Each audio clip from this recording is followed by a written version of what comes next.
noite, meus amigos. Estamos aqui de volta. Vou começar aqui respondendo ao e-mail que eu recebi do pastor Euder. Ele conta o seguinte: em entrevista ao canal Livre da Band deste domingo, o ex-ministro da Economia, Delfim Neto, afirmou que o Lula está fazendo bem ao capitalismo via Bolsa Família, pois, segundo ele, esse programa cria estabilidade e é isso que o capitalismo precisa. Sua fala me pareceu mais de um petista do que de uma pessoa que faz parte de um governo que impediu a ascensão do socialismo nesse país. O que o senhor acha dessa afirmação? Ora, pastor, muito obrigado pela sua mensagem. O senhor talvez surpreenda com a minha resposta, mas eu acho realmente que o Bolsa Família é a melhor maneira de distribuir renda. Eu sou inteiramente favorável a esse programa, que, aliás, não é do governo Lula, é do governo FHC. Se você pegar, uns anos atrás, acho que mais de 10 anos atrás, houve um famoso economista liberal, esqueci o nome do sujeito, mas era um cara importante na época, ele, que examinou todos esses programas sociais do governo brasileiro e disse: olha, isso aí funcionaria mais se vocês pegassem todo o dinheiro que vocês gastaram nisso, botassem no helicóptero, e jogassem de helicóptero, né, em cima das populações pobres. O Bolsa Família é mais ou menos isso, né? É só você ver, vamos dizer, o custo mínimo da distribuição de dinheiro e o custo máximo da prestação de serviços pelo Estado. Aliás, eu acho que uma infinidade de serviços assistenciais prestados pelo Estado deveriam ser simplesmente desativados e substituídos pela doação direta de dinheiro que cada um gasta como quiser. Inclusive, você está criando consumidores e está, de fato, ativando o capitalismo. Quer dizer, a ideia em si é excelente. Eu não tenho acompanhado a coisa, não sei exatamente como está sendo executada, mas a ideia em si é muito boa e eu sou inteiramente favorável. Quer dizer, uma população empobrecida como a do Brasil precisa de alguma providência radical mesmo que consiga inseri-la na economia rapidamente. E acho que essa é uma boa maneira. Agora, por exemplo, pastor, você imaginou o que aconteceria se nós pegássemos esses milhares de escolas primárias que tem no Brasil, pagas pelo governo, comendo um dinheiro desgraçado, substituíssemos tudo isto, tá certo, por um curso por televisão ou por internet, tá certo? Isso quer dizer, você com uma equipe de professores, você educaria o país inteiro, tá certo? E o dinheiro que sobrasse você distribuiria para essas famílias. Fica aí lançado o programa. Fechem as escolas primárias, fechem imediatamente, tá certo? E criem um telecurso para todo mundo, tá certo? E distribua o dinheiro através do Bolsa Família. Quer ficar famoso, seu Lula? Quer que todo mundo goste de você? Faz isso. Faz alguma coisa que preste. Porque a única coisa que você está fazendo foi a ideia do FHC, que é o Bolsa Família. Tá certo? Então, eu não sei bem como é que foi a análise do Delfim Neto. Agora, o Delfim Neto, não pensa que o Delfim Neto é assim, um grande entusiasta do capitalismo. Ele começou como um adepto do socialismo fabiano, tá certo? E de vez em quando ele ainda tem umas recaídas, né? E se você quer saber o que eu penso daqui do regime militar, veja, para pensar um pouco, pastor. Vamos pensar junto esse negócio, tá certo? Num primeiro momento, eu não digo o regime, o golpe, se perguntar para mim, você é a favor do golpe de 64, eu sou inteiramente a favor do golpe, eu sou contra o regime que se seguiu. Por quê? O que fez esse regime? Né? Em primeiro lugar, eles deram o golpe prometendo que iam realizar eleições livres em tempo breve. Não fizeram. Segundo, né, destruíram a principal liderança conservadora que tinha no Brasil, que era o Carlos Lacerda. Terceiro, o presidente Castelo Branco se recusou, tá certo, a fazer o combate cultural. Ele diz: eu não quero criar um novo DIP. Eu digo: ó, se você não quer ganhar dos fulanos no campo da propaganda, eles vão ocupar o espaço da propaganda e daí você vai ter que dar tiro neles, que vão acabar tendo que dar mesmo. Quer dizer, se houvesse uma guerra cultural firme, uma propaganda contando para toda a população brasileira quem eram esses comunistas, o que eles fizeram na China, o que eles estavam fazendo em Cuba, tá? Esses camaradas iam ficar queimados por 50 anos e não teria tido nem problema de guerrilha, nem coisíssima nenhuma. Como o Castelo Branco, né? Vamos dizer, com aquela inibição. Inibição é uma coisa que vamos dizer, para um político, para um governante, é absolutamente proibida. Eles: eu não quero fazer um novo DIP, o que vão dizer de mim? Ó, quer dizer que você não quer fazer propaganda para não dizer que você se incomoda com a imagem, mas no fundo você está preocupada com a imagem, porque o que vão dizer de mim? Vão dizer que eu sou um novo Getúlio Vargas, tá certo? Em segundo lugar, quer dizer, quando começou o negócio das guerrilhas, houve uma preocupação excessiva com as guerrilhas, porque tinha ali 300 guerrilheiros, os caras botaram 20 mil soldados para combater os guerrilheiros. Resultado, teve que sair alguma violência mesmo e queimou a reputação do governo. A guerrilha em si não era realmente um problema muito sério.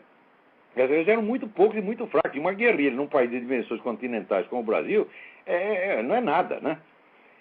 Em terceiro lugar, tão logo assume o governo Geisel, o que eles fazem? Bom, o governo Geisel criou 200 empresas estatais, criou um monte de cabide de emprego para quê? Para comunista. Em segundo lugar, apoiou Cuba, ajudou Cuba a invadir Angola e matar lá 15 mil angolanos. Terceiro, estragou as nossas relações com os Estados Unidos e criou aquele miserável acordo nuclear com a Alemanha. Tá certo? Quatro, começou com a tal da, vamos dizer, da abertura que chamou de volta todos aqueles camaradas de 64. Isso, olha, o governo Geisel foi a segunda, o governo Geisel Figueiredo foi a segunda metade. Quer dizer, o governo militar passou 10 anos não fazendo o que tinha que fazer na esfera do combate anticomunista, se abstendo, na verdade, de fazer combate comunista, anticomunista, porque eles faziam o combate antiterrorista, não anticomunista em geral. Você não vê propaganda anticomunista daquela época. Eles só falavam mal dos terroristas, mas como se fossem criminosos comuns. Tá certo? Não havia combate ideológico. Só quem fazia combate ideológico eram os comunistas. Quer dizer, eles já tinham, mesmo dentro do governo militar, os comunistas já tinham o monopólio do combate ideológico. Ou seja, só quem pode discutir ideologia é comunista. Os outros são obrigados a ficar quietinhos. Tá certo? Então, o governo militar desarticulou ideologicamente a direita. Pior, desarticulou politicamente também. Por quê? Como reduziu o Congresso, né, apenas a um passador de recibo, quer dizer, o Congresso só servia para dizer amém às decisões da tecnocracia militar, tá certo? Resultado, a classe política se deteriorou completamente, perdeu o embalo, perdeu o gás, tá certo? E, quando terminou o regime, só tinha político de esquerda, os outros não serviam para mais nada. Ou seja, a grande obra do regime de 64 foi da ordem econômica, que foi durante o governo Médici, tá certo? Aquele progresso extraordinário, que o Brasil crescia 15% ao ano, isso jamais ninguém vai negar, do ponto de vista econômico. O Médici foi o maior administrador que esse país já teve, tá certo? O governo também fez alguma coisa para moralizar, alguma coisa não, fez muita coisa para moralizar a administração pública, porque todos os milicos foram para casa sem levar um tostão no bolso, ao passo que esses caras aí hoje, se ele é vereador pelo PT, 2 anos depois já está rico, né? Isso os milicos não faziam, não levavam dinheiro para casa, então deram um exemplo de moralidade. Mas do ponto de vista político e cultural, eles fizeram uma obra de destruição, e o que eles fizeram, na verdade, foi aumentar o poder da esquerda. Quer dizer, foi uma coisa de uma imprevidência e de uma burrice absolutamente imperdoável. Então, quer dizer, o Delfim Neto, então, vamos dizer, como representante daquele regime, ele não é um grande... Não é ninguém que tenha se notabilizado pelo combate contra o comunismo, não. Vamos passar aqui adiante. Tem alguém aí na linha esperando para falar. Alô? Alô, quem é? Olá, André, tudo bem? André, tudo bem? É o seguinte, não tem, desculpe, não tem muito a ver com o assunto que o senhor estava falando, mas eu vou... Aqui vale tudo, pode falar o que quiser. Tá bom, obrigado. É o seguinte, é que eu tenho um grande amigo meu que entrou para a maçonaria agora, e o sujeito tá muito estranho, tia. Eu tô preocupado com o cara, porque... Não, é sério. Um olhar diferente, assim, até. Tudo que a gente fala, o cara acha que é bobagem, e uma coisa relativista, assim, total. O cara era um cara católico, tudo. Agora tá... tudo não... Nada é verdade e tá uma coisa horrível. O cara pra ficar burro, assim, não precisa entrar na maçonaria, não. Pois é o que eu digo pra ele, mas... Assim, também eu conheço muita gente que tá na maçonaria, é muito católico, embora... Vamos dizer, oficialmente isso seja irregular, mas eu conheço sujeito sinceramente católico que está lá na... E como é que fica isso? Muita gente, vamos dizer, que luta pela pacificação aí de maçonaria e igreja católica, e acho que eles estão certos, eu acho que é isso que tem que fazer mesmo. A maçonaria fez muita merda na história do mundo, muita mesmo, sobretudo no México. O governo maçônico que teve no México, um governo esquerdista pra caramba, que matou padre que não acabava mais. Tá certo? Na Espanha também fizeram muita merda. Porém, quando você vê os Estados Unidos, que é a maior nação cristã do mundo, também foram os maçons que construíram. E aqueles maçons eram tudo cristãos. Então, eu acho que é um meio a meio. Eu acho que a maçonaria é uma coisa demasiado enorme, né, complexa, para a gente poder fazer um julgamento integral.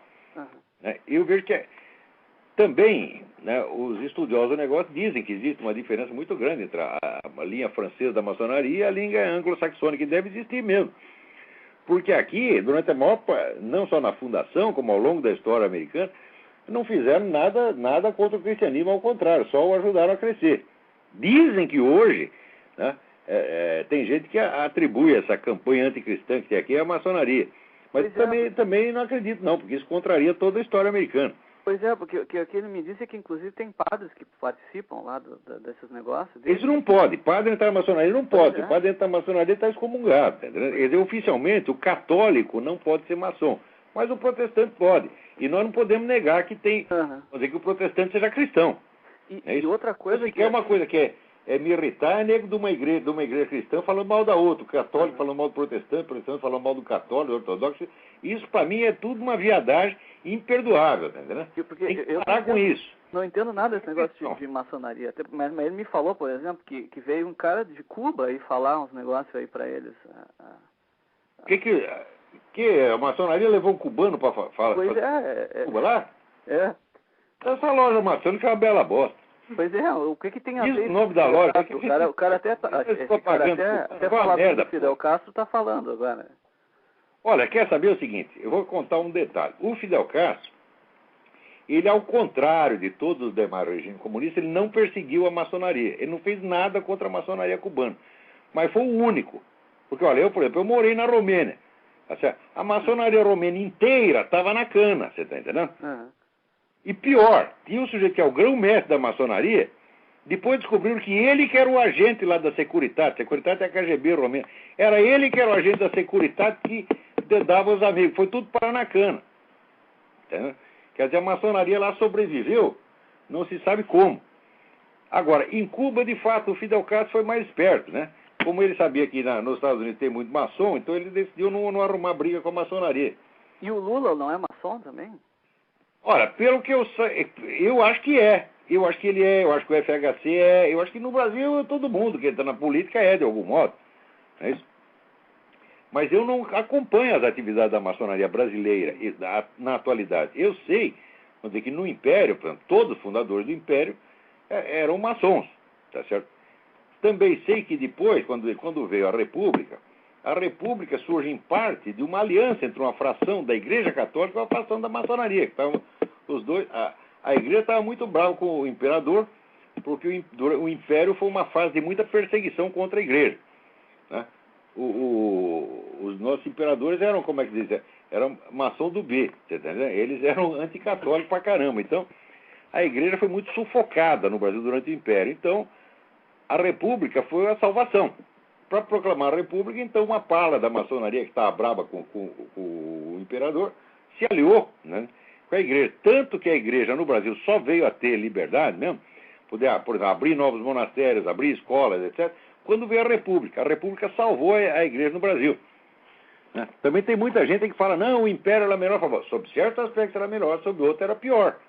Você vê, quando começou, por exemplo, no tempo da independência, mais ou menos em 1800, havia 3 mil monges no Brasil. Quando terminou o Império, sabe quanto tinha? Tinha 8, porque eles não deixavam abrir monastério, não deixavam, como é que dizer, o superior da ordem vir aqui, né, fiscalizar. Em suma, fizeram tudo para a Igreja virar uma bagunça. Então foi a partir da República que começaram a surgir as escolas católicas. Então tudo isso aí, a gente não pode jogar em bloco não, viu? Não, uma entidade ou como a Igreja Católica ou como a maçonaria, não se pode jogar em bloco não. Porque são entidades na qual você tem uma imensa oposição interna e que são entidades que não têm um programa político determinado. Não é que nem o Partido Comunista, que tem um programa unificado. Tá, né? Isso é a mesma coisa que você julgar o Exército Brasileiro. Lá tem desde santo até filha da puta, tem tudo. Né? E tem alguma coisa que eu possa ler sobre esse assunto, assim, que o senhor possa me recomendar? Olha, sobre a maçonaria no Brasil, existe a famosa a participação da maçonaria no Brasil, você pode ler a famosa História dos Fundadores do Império no Brasil, do Otávio Tarquínio de Souza, ela tem muitos dados sobre isso. Tem gente aí que escreveu sobre... Tem o famoso livro do Gustavo Barroso, que era contra a maçonaria. O Gustavo Barroso tem um monte de informação, mas não entendia merda nenhuma, era completamente louco. Né? Então é uma pena, o sujeito estudava, quanto mais estudava, mais maluco ficava. Então, né, ele ajudou, tinha até aquele negócio de ter uns malucos lá do interior do Nordeste, que faziam rituais satânicos lá de matar a criancinha, da pedra do... o famoso caso da Pedra do Reino, né? Que eram uns camponeses, analfabetos lá no meio do sertão, né? Inventaram um rito satânico que mataram as crianças, e ele achou que era uma conspiração maçônica. E essa história... completamente maluco. E essa história, essa coisa de satanismo com maçonaria, isso também é bobagem, esse negócio? Como é o negócio? Essa coisa de satanismo com maçonaria, isso tem alguma coisa ou é besteira também? Não, já houve sessões da maçonaria comprometidas com isso, porque você vê, maçonaria, assim, uma loja não sabe direito o que se passa na outra, né? Então é fácil você entrar lá e fazer uma bagunça. Não teve o famoso caso dos Illuminati, aquela seita, essa satânica, assim, fundada pelo Adam Weishaupt na Alemanha, né? É uma seita satanista, feita para destruir todas as religiões do mundo. E a primeira coisa que eles fizeram foi se infiltrar na maçonaria. Quem foi que denunciou isso? Os maçons. Um sujeito chamado John Robinson publicou aqui o livro Proofs of a Conspiracy, mostrando que os caras estavam entrando na maçonaria para usá-la para isso. E a coisa chegou até o conhecimento de George Washington, né? Que era um cara importante da maçonaria americana. E ele disse, tem aí uma carta dele, dizendo, eu espero que essas ideias não entrem aqui, como entrar na Europa. E eu acho que não entraram não, porque nos Estados Unidos não houve perseguição. A perseguição anticristã nos Estados Unidos só começou nos últimos 20 anos. Que só de pensar como é que as coisas são no Brasil, né, eu fico assustadíssimo, porque... Não, pode ter certeza, o Brasil tem... Olha, quer dizer, a maçonaria fez grande merda e grandes coisas também, fez coisas ótimas pelo próprio Brasil. Né? Inclusive, vamos dizer, assegurar a liberdade para a igreja depois do advento da República. Não se pode reclamar que ela tenha feito isso. Né? Então vamos lá, vamos em frente. Então tá, muito obrigado. Assunto. Tchau. Obrigadão. Agora está aqui o Sérgio Besserman Viana, reclamando que ouviu o meu programa. Eu não consigo nem ler a nota dele. Né? Ele escreve esculhambou sem S. Esculhambou. Ele deve pensar que é uma palavra inglesa. Né? Lá ouviu o Olavo, me esculhambou mesmo. Mas sou obrigado a retirar a expressão craque da direita conservadora. Quer dizer, ele nomeia os craques da direita e depois ele os demite. Ele é o técnico da seleção da direita. E, puta, escreve mal pra caralho, né? E também reclama que eu não entendo nada da ciência mais elementar da mudança global do clima. Eu não me lembro de ter falado nada, de ter me pronunciado a esse respeito, mas olha... Alguma coisinha entendo sim. Se você quiser discutir, a gente faz aqui. Vamos ver. Vem com a tua ciência aí. Vamos ver o que você pode fazer, rapaz. Para mim, tu é um analfabeto. Vendo pelo teu blog aqui, você é analfabeto mesmo. Porque hoje é o seguinte, você escreve... As pessoas escrevem que nem uma criança de 12 anos, e depois que ele reclama, ele diz, não, eu estou fazendo imitação artística da criança de 12 anos. Então, olha, se você está fazendo imitação artística, então você deve saber escrever em outros estilos também. Então escreva, para eu ver o que acontece. Porque eu até agora só vi você escrever como um garoto de 12 anos. Discutir com analfabeto com você até, vamos dizer, me desmoraliza, porra. Né? Então, eu não vou discutir, não. Vai tomar no cu, vai encher o saco da avó, porra. Né? Você é uma besta quadrada. Né? No Brasil tá assim, cada vez os caras mais incompetentes, mais burros, ficam mais metidos, mais presunçosos, dão palpite sobre tudo. Né? E acha assim que arrotando importância, não, ele não entende ciência do clima. Diz, bom, peraí, não houve nenhuma discussão sobre ciência do clima aqui, para você dizer se eu entendo ou não. Né? Sei lá, dá os seus palpites e vamos ver o que acontece. Agora, o que eu estava discutindo ali não é se você entende ciência do clima ou não, meu filho. É que você trabalha para o projeto do socialismo global, financiado por esses grandes capitalistas que você mesmo diz combater. Então, tu para mim é um hipócrita. Tu é um hipócrita mentiroso, além de ser analfabeto. É isso que eu estava falando. Isso eu digo e provo. Porque o sujeito que veio com essa proposta de dizer Não, a democracia precisa transcender as fronteiras nacionais. 2 linhas depois ele explica o que é a democracia. É o controle global do capital. Ora, vai pra puta que pariu, quer dizer, meia dúzia de burocrata, né? Lá em Genebra ou em Nova York, né? Controlando todo o capital mundial. Isso é democracia? Isso é tirania universal, mas qualquer criança vê isso, rapaz. Mas não, criança de 13 anos, aos 12 você não vê ainda. Né? Agora vamos lá, alguém? O Hermes de Azevedo me escreve aqui o seguinte: gostaria de ver seu artigo de hoje sobre a alma americana debilitada, que saiu no Diário do Comércio, traduzido e publicado no frontpagemag.com e no Lagos Forum. Eu também gostaria, se der tempo eu vou traduzir, mas não tive tempo ainda. Né? Agora, fora os livros indicados, existe essa percepção de que há algo errado no pensamento americano. Sem a profundidade do seu artigo, Cliff Kincaid aborda de um outro ângulo o assunto em Why Conservatives Are Losing. Deve ter saído no aim.com. AIM é Accuracy in Media. Né? É AIM. Procure aim.com ou aim.org. O Cliff Kincaid, que é um amigo meu, ele faz uma página de, como é que se diz? Media Watch, fiscal da mídia. Né? E eu não li esse artigo, porque os conservadores estão perdendo. Peraí, tem alguém na linha, peraí. Vamos atender. Quem está na linha aí? Alô? Alô, quem está na linha? Olavo, é Spencer?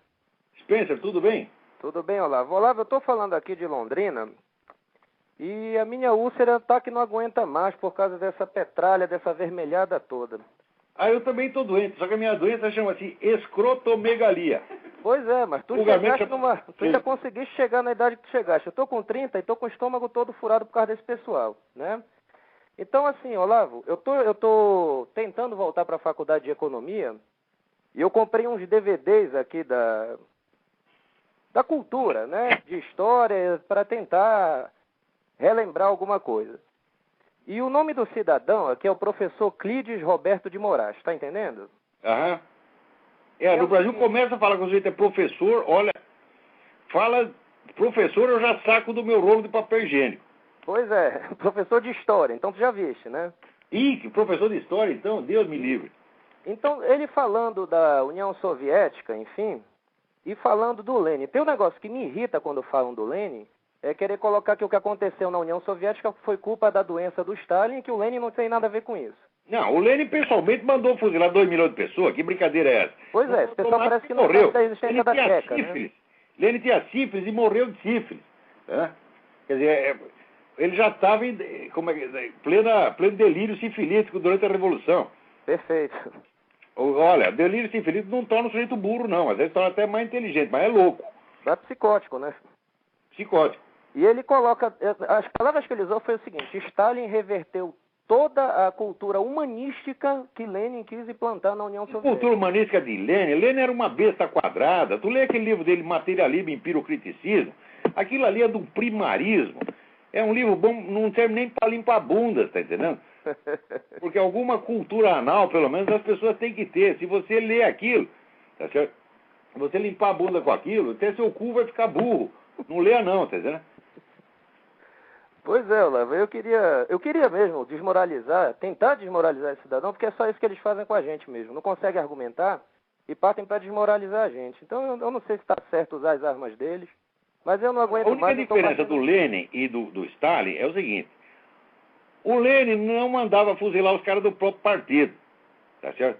Mas isso só se tornou necessário mais tarde, mas ele, sem dúvida alguma, ele faria. O Lenin era um ogro, tanto quanto Stalin. E Trotsky era ainda pior, porque tem gente que, porque o Trotsky levou a picaretada na cabeça, acha que ele é um coitadinho, né? Mas o Trotsky foi um negro que era literalmente assassino de crianças, foi um negro que mandou assassinar a família real inteira, incluindo as crianças, tá certo? E também mandou matar todos aqueles marinheiros que estavam rebelados lá da cidade de Kronstadt, mandou fuzilar todo mundo. Com eles não tinha conversa, torrou o saco, fuzila, porra. Não, assim, o Lenin matava quem estava de greve na época. O Lenin matava quem grevava. Eu não entendo esse pessoal dizer que o Lenin era um humanista, pô. Um humanista sou eu que não tenho coragem de matar ninguém, pô. O humanismo pra eles é isso aí, É isso. Quando se pega de amores por essa pessoa, fica idiota. Pior que é verdade mesmo. É isso, Olavo. Continua aí com o teu trabalho, que estás fazendo um trabalho fantástico. Eu queria que tu tivesse mais alcance aqui, na grande mídia, sabe? Mas não, esse pessoal aí que é professor universitário, tá vendo? Eu acho que eles tudo deviam pedir demissão e trabalhar num negócio decente. Vai ser gerente de puteiro, vai ser croupier de cassino. Tudo isso é muito mais decente do que vocês estão fazendo, tá entendendo? Mas aí ia cair o nível dos puteiros aqui no Brasil. Pois é, você tem razão. Desculpa a minha ideia, é muito errada. Deixa pelo menos tem que ter alguma decência, pelo menos nos puteiros. Perfeito. E Olavo, tu me faz um favor, Olavo? Oi. Tem como tu deixares um telefone comigo pra eu te ligar outro dia, depois do programa, que eu queria conversar com a puta, se eu der meu... Olha, eu aqui telefone, rapaz, eu já tenho que deixar desligado a maior parte do dia. Se eu der o telefone pelo rádio, daí eu estou FODIDO, eu não tenho mais tempo para trabalhar. Eu já não tenho tempo nem para peidar nesse lugar aqui. Eu fico sentado aqui o dia inteiro escrevendo, rapaz. Pô, desculpa, eu não posso fazer isso. Eu entendo, Olavo, eu entendo. Mas continua aí o seu trabalho que... Se você me pedir por e-mail, eu sou até capaz de te dar, mas assim, no programa eu não posso dar, não. Tá ok, Olavo, eu te mando um e-mail, então. Pega o meu telefone, daí vai xingar minha mãe. É verdade. Daí eles vão dizer que toda hora eu vou telefonar, nós vamos te matar, tá? Porque por enquanto eles mandam por e-mail, né? Então até que publicou, né? Apelos públicos, né? Vamos matar o Olavo de Carvalho, dia tal ele vai estar em tal lugar, né? Mas os caras são tão burros que publicaram isso, daí alguém da polícia carioca leu e encheu de polícia lá. Sem eu chamar ninguém, né? Então, tá ok, Olavo. Manda um e-mail então, tá ok? Esses caras, porra. Oi? Eu tenho uma vez por semana aqui, pra mim é suficiente, todo dia não dá não. Tá ok, Olavo. Tá ok, Deus te abençoe, Olavo. Você também. Um abraço. Tchau. Abraço. Tem alguém na linha aí? Agora, aqui deixa eu ver como é o nome dele. É o Cássio Malman Gellen, de São Leopoldo, Rio Grande do Sul. Me escreve aqui o seguinte. Ele diz: olá, professor Olavo. Quero parabenizar por ser um dos pouquíssimos intelectuais que abominam, que lutam contra a estrutura esquerdista montada em nosso país. Que Deus e a Virgem Santíssima abençoe. A você também. Não obstante, gostaria que o senhor pudesse explicar um pouco sobre o seu ponto de vista quanto ao Concílio Vaticano II. Tem algumas indagações que julgo pertinentes para ajudar na compreensão da sociedade, como também do atual comportamento do clero. Né? Eu até recebi esses dias um livro sobre o Concílio Vaticano II, que se chama O Reno Deságua no Tibre, ou As Águas do Reno vão para o Tibre, uma coisa assim. Né? Falando, vamos dizer, da influência dos teólogos alemães, franceses, etc., que deram ao Concílio Vaticano II a sua orientação totalmente modernista. Modernismo, quando a gente fala modernismo, na Igreja Católica, modernismo é diferente do que quando se usa o termo em arte ou outra coisa. O modernismo é uma escola de pensamento teológico específica que foi condenado por vários papas. Certo? Mas quando condenaram o modernismo, depois acabaram subscrevendo tudo no Concílio Vaticano II. Mas o Concílio Vaticano II, no meu entender, foi uma traição total. E foi tudo feito na base da sacanagem, da mentira, da enganação, como aquele desgraçado daquele pacto de Metz, que aqui em troca da participação de meia dúzia de bispo biônico da igreja russa, né, se comprometeram a não falar uma palavra sobre o comunismo durante o concílio. Então você pode ler as atas do concílio, fala de todos os problemas humanos, tá certo? Quer dizer, da inflação até o bicho de pé, o concílio tratou de todos os problemas. Agora o comunismo não, é como se não existisse. Quer dizer, graças a essa total omissão, né, na década seguinte, o comunismo, então, ali no Camboja, no Vietnã, né, retomou a sua fúria sanguinária dos anos 30 e já matou mais 3 ou 4 milhões de pessoas ali e a igreja não podia falar nada, porque não fica bem, eles ficaram amiguinhos, né? Agora, o que eu acho gozado é o seguinte, é que tem muito... Por exemplo, o Papa João Paulo II, ele dizia assim, era que o celibato clerical é muito importante. Ele dizia, não podemos desistir do celibato. Eu digo, mas escuta, por que você não pode desistir do celibato, que agora você está fazendo até diálogo com o marxista? O celibato foi instituído no século X, que eu saiba, né? 9 ou 10, uma coisa assim. Agora, esse negócio de fazer amizade com o Satanás estava proibido desde o primeiro dia, que eu saiba. Agora, se vocês já fizeram tudo, eles já entraram tudo, eles já tomaram conta de tudo, é porque né, tanta insistência em você se apegar a um detalhe secundário, quando o principal você já entregou. Não é isso? Então, o concílio foi real. Olha, pelos frutos conhecereis. Você veja como era a igreja antes do concílio e como é hoje. Tá certo? Quer dizer, um monte de gente fugiu da igreja católica porque chega lá, não tem saco para ouvir esses teólogos da libertação, esses caras falando essa besteira. Olha, eu nasci na primeira comunhão da minha filha, tá vendo? Eu tive que sair da igreja porque senão eu ia dar uns tapas no padre. Então, para não dar um vexame lá, eu saí, fui fumar um cigarro lá fora e pensar em outra coisa. Não dá para aguentar esses fulanos. E olha, e quando tem um padre bom, né, às vezes mais que bom, santo, né, o que faz a burocracia e tudo? Vai lá oprimir o sujeito, como fizeram, né, com o Padre Pio, que depois foi beatificado, tá certo? O grande Padre Pio, o grande, maior santo do século XX. Maravilhoso, tá dizendo, né? Esse era um enviado de Deus. Às vezes a gente vê a vida dele e fala, pô, parece que é o próprio Jesus Cristo que está lá. Esse aí vai lá, a burocracia encher, fazer acusação, etc. Né? E depois ainda espalhar mentira, rapaz. Espalhar, pô, essa turma não tem vergonha mesmo, não tem vergonha mesmo. Né? A turminha da esquerda pegou, espalhou, né, uma conversa sobre um encontro que teria havido entre o Padre Pio e o Dom Marcel Lefebvre, que era o líder dos conservadores, né, dizendo que o Padre Pio tinha profetizado que o Dom Marcel ia trair a igreja, etc, etc. É tudo mentira. Né? O próprio pessoas que estavam lá presentes, né, depois relataram que não foi nada disso. Tá certo? Agora, várias testemunhas, tá certo, ouviram o Padre Pio dizer que essas modificações introduzidas na missa, no Concílio Vaticano II, só ia dar o que deu, tá certo? Que tudo isso aí era uma coisa inútil ou prejudicial. Olha, ele não pode, se ele disse isso, ele não podia ter colocado Dom Marcel Lefebvre como traidor. Se pensa o que quiser, Dom Marcel Lefebvre, eu também não concordo com muita coisa que ele fez, mas chamar ele de traidor, ele nunca foi um traidor. Dom Marcel Lefebvre era um homem quase santo. O que é isso? Falou mal do Dom Marcel Lefebvre na minha frente, tu apanha. É verdade que os adeptos dele às vezes enchem o saco, porque eles são muito rígidos demais, né? Porém, ser rígido demais é uma coisa. Agora, os que eu conheço são pessoas santas. Os discípulos do Dom Marcel que eu conheço são pessoas santas. Não é às vezes o sujeito é santo, pode ser chato também, né? Não vai falar mal deles aqui não, que tu apanha, né? Então não é você não, Cássio, você não está falando mal de ninguém não. Aqui tá tudo certo. Vamos em frente. Agora aqui tem uma outra carta do D'Artagnan Zanella. Primeiramente, parabéns pelo exemplo de coragem que o senhor vem demonstrando a toda a sociedade brasileira. Confesso que o senhor e a sua obra são para mim uma fonte inesgotável de inspiração. Muito obrigado, D'Artagnan.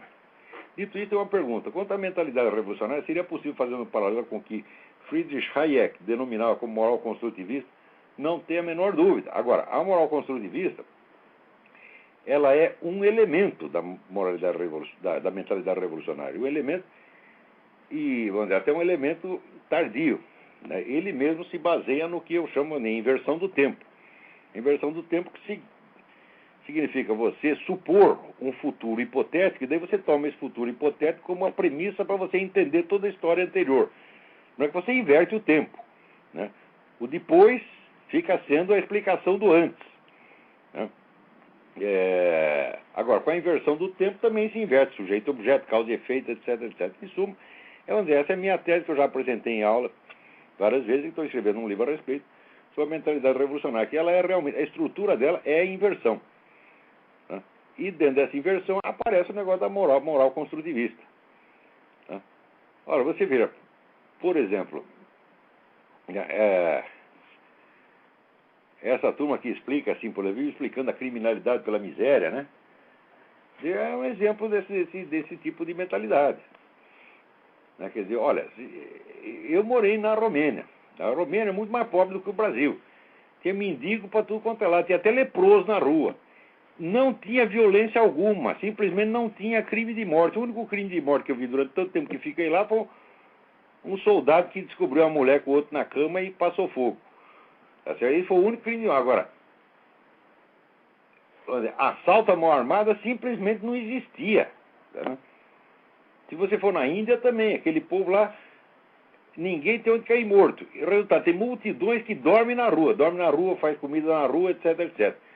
Né? Se tivesse assaltante e assassino, lá já teria morrido todo mundo. Veja que país onde você pode dormir na rua e acordar vivo. Experimenta fazer isso no Rio de Janeiro. Eu lembro quando eu era moleque, quando eu era adolescente, a gente fazia isso. A gente saía de São Paulo, passava o fim de semana no Rio, na praia, a gente dormia na praia, não acontecia nada. Mas o que acontecia era você ficar bêbado e acordar torrado pelo sol, como uma vez me aconteceu. Motivo pelo qual parei de beber. Né? Mas esse era o único perigo que você corria. Ninguém ia te assaltar, ninguém ia te matar. Hoje, não dá para você dormir sossegado nem em casa. Agora, por que a criminalidade não aumentou nas regiões mais pobres, e sim naquelas que mais prosperaram? Se você for ver a favela do Rio, essa favela já tinha deixado de ser favela quando começou esse negócio de criminalidade, porque favela era os barracos de papelão. Se alguém mora em barraco de papelão, só tem casa de alvenaria, com antena de televisão, cara na porta. Né? Então, foi na região que mais prosperou, foi lá que o banditismo cresceu. Quer dizer, o banditismo não pode ser feito da miséria. A miséria pode transformar você em traficante, meu filho. E com que dinheiro você vai comprar o AK-47? Com que dinheiro você vai comprar a metralhadora Uzi? E com que dinheiro você vai comprar a Coca, caralho? Porra, pensa um pouco, né? Quer dizer, se a miséria fizer roubar, vai fazer roubar coisa pequena. Você vai roubar um cachorro-quente do McDonald's e olha lá, né? Agora, até aqui o Fábio me escreve. Estou há alguns meses lendo o Sofista de Platão e tendo várias dificuldades. Você tem alguma dica para compreender essa obra? Eu tenho uma dica fundamental. O Sofista é um dos últimos diálogos que você deve ler. Para estudar Platão, eu sugiro, a primeira coisa é o seguinte, você começa lendo, né, a Apologia de Sócrates. Depois da Apologia de Sócrates, você lê o Mênon, que é o diálogo mais simples e um dos mais importantes de Platão, que é um diálogo assim, didático, tá certo? E eu quando li isso aí a primeira vez, fiquei tão entusiasmado que até tem um sobrinho meu, nós demos o nome de Mênon para ele. E então esse livro aí, naquela época eu era ignorante total. Esse livro foi escrito para ignorantes, tá certo? Então esse é o primeiro que tem que ler, tá certo? Agora, o sofista e tem alguns que têm uma dificuldade extraordinária. O Sofista é muito difícil, o Teéteto é muito difícil, né? O Timeu é muito difícil. Até a República é mais fácil do que esse, né? Se bem que a República todo mundo confunde, que pensa que a República é um projeto de uma utopia. Não é. A República não é uma utopia. A República é um modelo comparativo. Quer dizer, a República é uma hipótese, né? Aliás, o grande filósofo romeno Petre Tsutsea, ele sempre dizia isso aí. Tudo na filosofia grega é hipotético, nada é doutrinário. E isso eu acho que é uma coisa muitíssimo importante. Quer dizer, depois vem aquele cretino do Karl Popper, escreveu o livro A Sociedade Aberta e Seus Inimigos, fala um monte de besteira sobre Platão. Esse livro é uma vergonha. Quer dizer, o Karl Popper tinha feito trabalhos bons na área de lógica. Daí, como diz, subiu além das chinelas. Agora subiu a cabeça e decidiu, agora eu vou bater no Platão. Tá, crença e apareça, moleque. Tu não entende nada disso. Quer dizer, ele interpreta o Platão como se fosse uma espécie de Karl Marx, que fez um projeto de sociedade ideal. Se aquilo fosse um projeto de sociedade ideal, os discípulos de Platão teriam feito alguma coisa para construir a sociedade ideal, quando eles não fizeram absolutamente nada. Tá certo? Quer dizer, não era um projeto de ordem prática. Tá certo? Aquilo lá era uma imagem, um esforço de imaginação feito para depois você poder fazer uma comparação com o existente. Foi só isso, né? Pelo menos é assim que os melhores intérpretes entendem, é assim que Paul Friedlander entende, é assim que o Eric Fögel entende. Agora, quem não entende acha que o Platão é que nem o Emir Sader, é um propagandista do PT, você tá entendendo? E daí sai falando besteira pra caramba.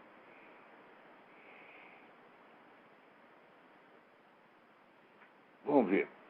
Aqui o Elcio Omar da Silva me pergunta: quero manifestar minha profunda admiração pela forma transparente, sincera e pela riqueza de argumentos e forma redacional utilizada na produção de seus artigos e textos. Muito obrigado. Eu gostaria que me informasse se há algum artigo de sua autoria publicado na internet. Em qual interesse? É um monte de artigos. um monte de artigo, mas não sobre esse tema que você quer dizer, sobre o tema redução da maioridade penal. Não é isso? Olha, se a maioridade penal for ser medida pela capacidade de julgar o bem e o mal, então a maioridade penal deve ser aumentada para 90 anos, ou talvez 110, porque no Brasil ninguém tem essa capacidade. Se você pegar o nosso parlamento inteiro, aqueles caras não são capazes de diferenciar o bem e o mal. Tá certo? Então eles estão em plena minoridade. Né? Eu não escrevi nada sobre a maioridade penal. Né? Mas você vê o que acontece. Aquele garoto lá, o Champinha, né? O Champinha agora está sob os auspícios do governo, morando num apartamento de quarto, sala, cozinha e banheiro, com tudo do bom e do melhor, tá certo? Sem ser obrigado a nenhuma disciplina e sem receber, na verdade, nenhum tratamento. Ele não precisa fazer porra nenhuma. Ele fica lá, vê televisão e tocando punheta o dia inteiro, tá entendendo? É só a única ocupação do cara, tá entendendo? E você, ouvinte, você e outros trouxas estão pagando para isso, tá certo? Porque o Champinha é um coitadinho. Ruim mesmo é aquela menina que ele matou, você tá entendendo? Ruim mesmo é o pai dela, que ficou desesperado. Esses aí que são ruins. Champinha é uma gente finíssima. Né? Então, isso aí, meu filho, é a inversão. E eles querem reduzir a maioridade penal simplesmente porque eles gostam de crime, eles gostam de criminoso. Você já leu o Herbert Marcuse? O Herbert Marcuse diz que a esperança da humanidade está na mão dos delinquentes. Até que os delinquentes é que serão os grandes agentes de transformação social que vai construir a utopia socialista. Eles não são nem os operários. São os bandidos, puta, etc, etc. Né? Então, eles gostam de bandido e puta porque eles mesmos são bandido e puta. Pô, quando é que as pessoas vão entender isso? Espera aí, tem alguém na linha aí. Vamos lá. Alô? Alô? Alô? Alô? Quem é? Professor? Sim. Aqui é Hugo, de Fala de Recife. Hugo? Sim. Tudo bom, professor? É o seguinte, eu estou fazendo um estudo, eu estou querendo começar algum estudo sobre retórica. Alô? Ah. Sim, eu queria saber se existe alguma obra de iniciação em português, boa, Todos os livros do Chaim Perelman. Chaim, C-H-A-I-M. Perelman, P-E-R-E-L-M-A-N. Ah, certo, ok, então. Qual é o nome do livro? Tem vários deles. Tem do próprio que chama Tratado de Retórica, né? Mas ele escreveu muita coisa. Tudo que ele escreveu a esse respeito é importante. Em algumas edições chama-se Nova Retórica. Agora, se você quer mesmo dizer, um manual mais prático da retórica, você deve começar pelo próprio clássico do Quintiliano, Instituições da Arte Retórica. Como é o nome do autor? Quintiliano. Quintiliano, autor latino. Outra coisa, professor, o senhor falou algumas vezes sobre algumas contradições da propaganda tabagista, não foi? Eu queria, assim, que o senhor me desse as fontes ou alguma... Esse negócio aí, rapaz, também é uma viadagem sem fim. Porque aqui eles culpam o cigarro por tudo. Né? E as pessoas acreditam. Agora, por exemplo, diziam que o tabaco é a principal causa de asma. Bom, na Califórnia, onde eles são os caras mais maníacos desse negócio de tabagista, nos últimos 20 anos, o número de fumantes diminuiu para 1/3. O número de casos de asma aumentou 4 vezes. Tá certo? Mesma coisa aconteceu com o negócio problemas cardíacos. Tá certo? Então isso aí, o cigarro está sendo bode expiatório, tá entendendo? Esse negócio de tabagista é, sobretudo, uma campanha de controle social. Acho que isso aí foi um balão de ensaio lançado por esse globalista para ver até que ponto as pessoas são trouxas, até que ponto elas podem controlar o comportamento da massa. Descobriram que é muito fácil. Você assusta os caras, olha, você vai morrer, meu filho, e tal, aqui nós estamos fazendo para proteger você. Pronto, o sujeito abre as perninhas para você, faz tudo. Todo mundo está em busca de um protetor. Eu não quero protetor nenhum, enfia sua proteção no cu.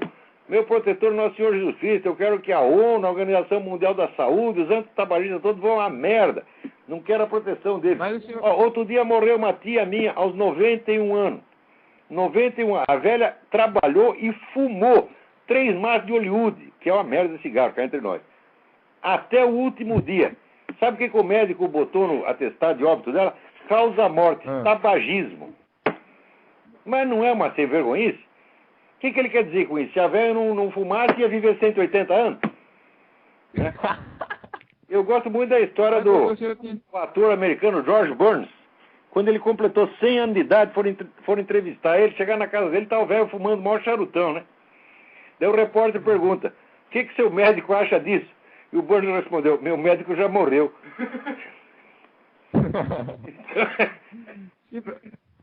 Eu tô aqui fumando que nem um desesperado, 3, 4 maços de cigarro por dia. Todo o pessoal que com 60 anos, trabalha 18 horas por dia. Todo o pessoal da minha idade, tudo já teve infarto, tá tudo decrépito. Né? E eu tô aqui, porra, e vou continuar fumando. Estou firmemente decidido a nunca parar. Vou fumar até o meu último dia. Se der para fumar um dia depois, ainda vou fumar. Se no céu tiver cigarro, vou pegar. São Pedro tem um aí para mim. Agora, não é coincidência. Esse pessoal do antitabagismo é o mesmo que faz propaganda pela liberação das drogas. E é o mesmo que sai vendendo aí uns remédios para parar de fumar, remédios que matam pessoas, tá entendendo? Esses remédios, sim. Porque se você não fuma, continue não fumando. Se fuma, fume tranquilo. Tá certo? Agora, não pode ser fumante nervoso, porque se você, cada baforada que você deve, você pensar, isso vai me matar, tu não vai durar uma semana, porra. Tem que ser um fumante cínico como eu. Sim, professor. Mas e o site que o senhor havia indicado? Acho que faz tempo, mas eu não lembro. www.forces.org. É um site maravilhoso, tem toda a documentação científica que esses desgraçados escondem, os caras põem lá. Entendeu?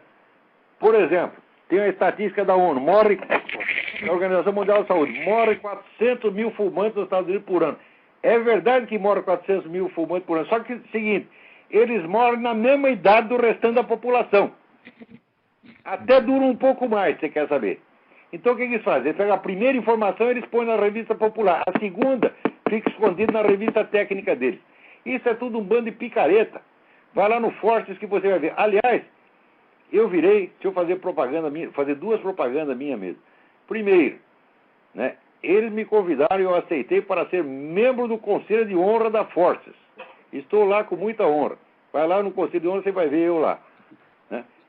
Segundo propaganda que eu estava até esquecendo, no próximo dia 23 vai ter mais uma aula do Seminário de Filosofia na Realizações, em São Paulo, Rua França Pinto 498, por videoconferência, às 8 horas. Vila Mariana. Okay. Rua França Pinto 498. Telefone, okay. 011 5571 5572 5363. 5572 5363. Ok, professor. Obrigado, viu? Obrigado eu. Bom programa. Mais outra pessoa. Tem outro na linha. Vamos lá. Alô, Lavo? Eu? Tá ouvindo? Estou perfeitamente. Tudo bem, o Marcos está falando aqui? Marcos? Eu mesmo, de Porto Alegre. Tudo bem? Tudo bem, e o senhor? Tudo certinho, graças a Deus. Ah, maravilha. Não, o seguinte, olha só, eu tô fazendo um esforcinho aqui para ler o livro negro do comunismo, né? É um calhamaço bem grande, né? E como é que chama? Como é que... Não, o livro negro do comunismo, eu tô lendo o livro. Nossa, aqui na maçangueira, rapaz, o negócio... Nossa, assim, enfim, e ainda tá incompleto, né? Depois saiu um sobre o terceiro mundo, específico sobre o terceiro mundo. Os mesmos autores reunidos fizeram agora o terceiro mundo. Tem um que é cortar o mal pela raiz, né? Grave. Quem quer que seja defensor dessa coisa retroativamente, entra no caso, vamos dizer, isso é crime pelos tribunais internacionais. Quer dizer, você defender retroativamente o regime genocida é considerado cumplicidade moral com genocídio, mesmo retroativamente.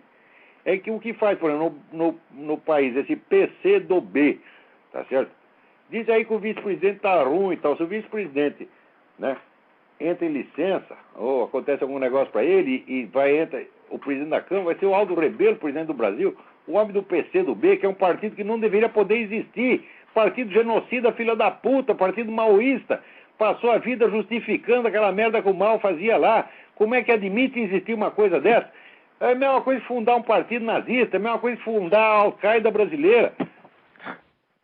Pois é. E tem uma parte aqui do livro, na edição brasileira, que é o parágrafo que vai da página 44 a 45, que os autores falam o seguinte, que tem um motivo pessoal que é um motivo pessoal juntou-se às razões gerais para empreender esse trabalho sobre memória e sobre história.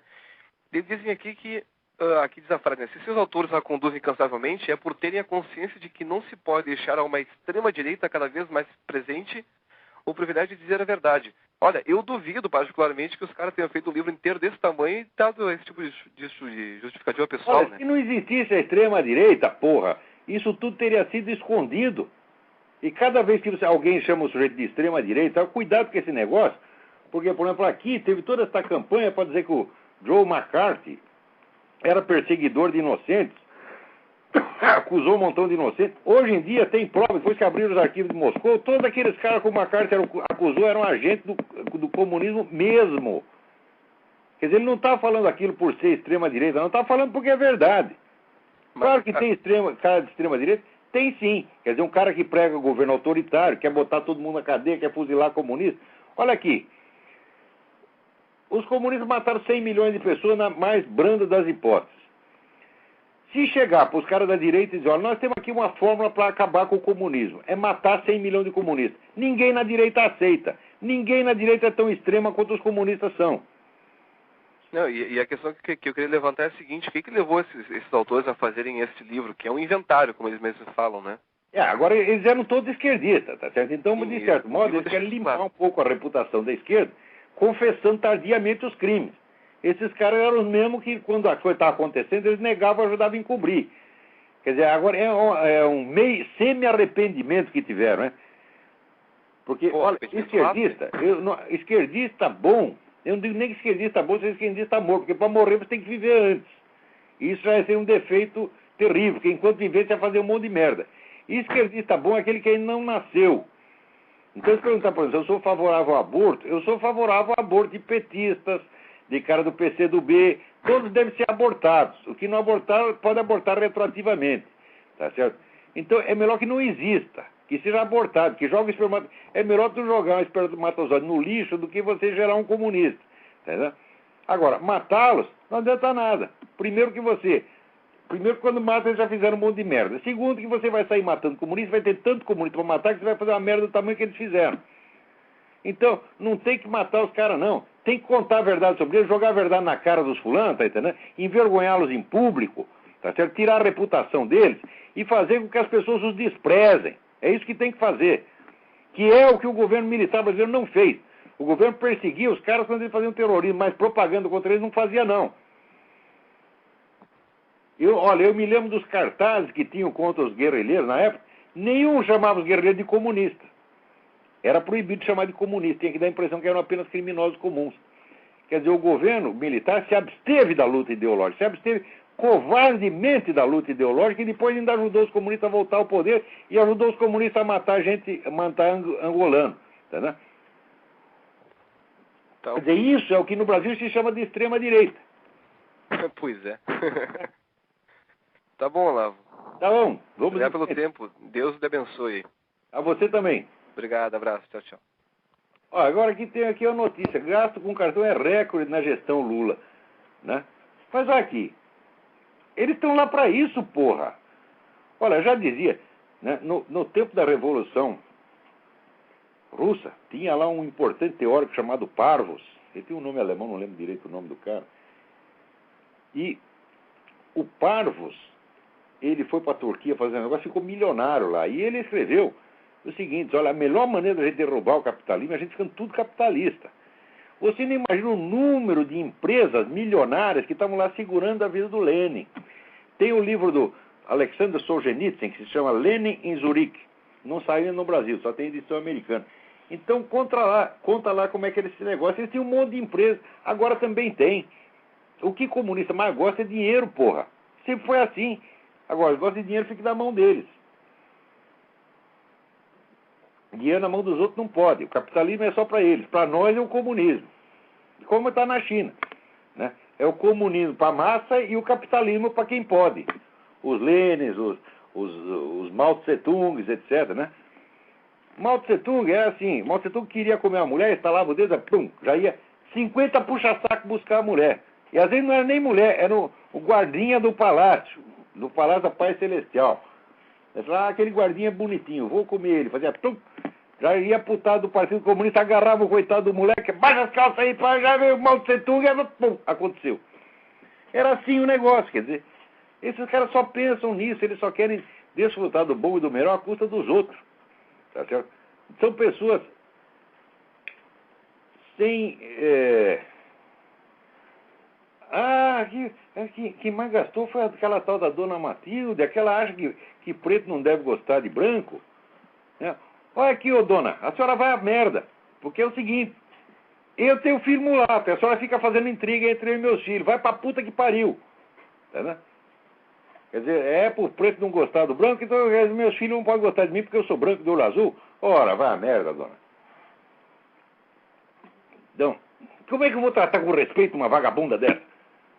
Sai dizendo uma coisa dessa? Ora, porra. E se quiser processar, processa, dona. Se eu vou lá, eu considero... Isso que a senhora falou, tá certo? Eu considero uma ofensa pessoal mortal. Mortal. Se você encontrar você, não bate porque você é mulher, mas que te dou uma cuspida, dou. Agora aqui. Você vê o que é o progresso da ignorância. A Universidade de Michigan oferece um curso How to be Gay.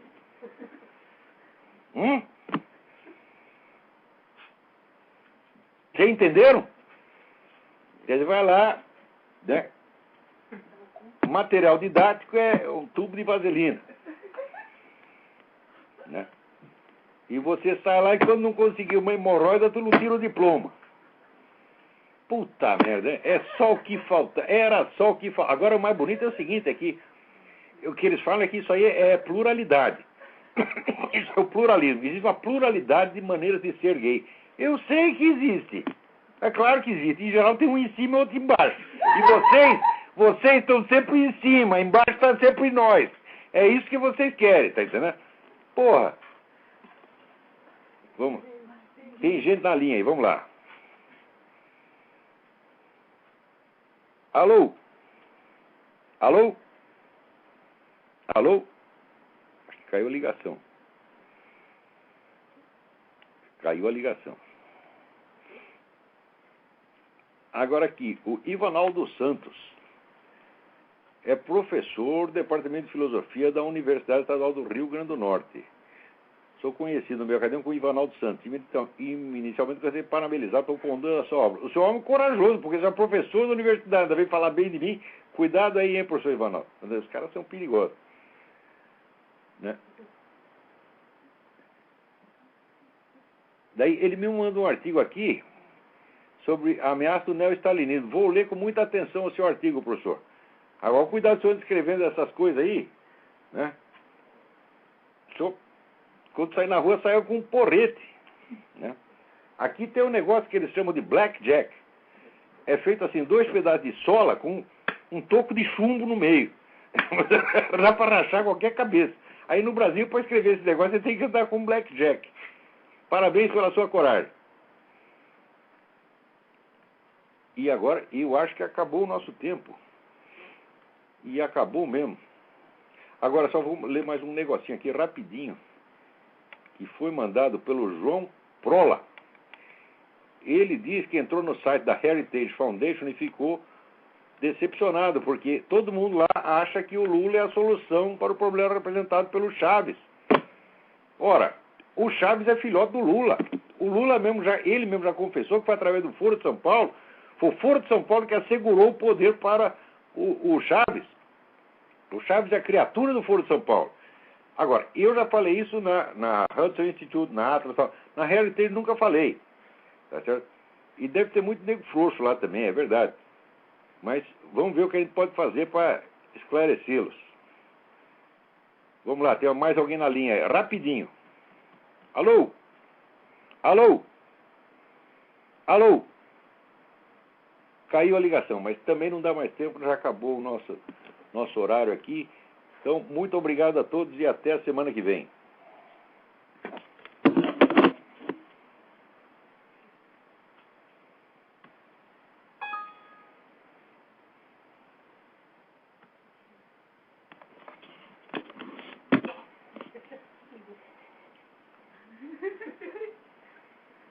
Desligou. Desligou aí? Desligou aí? Tem certeza?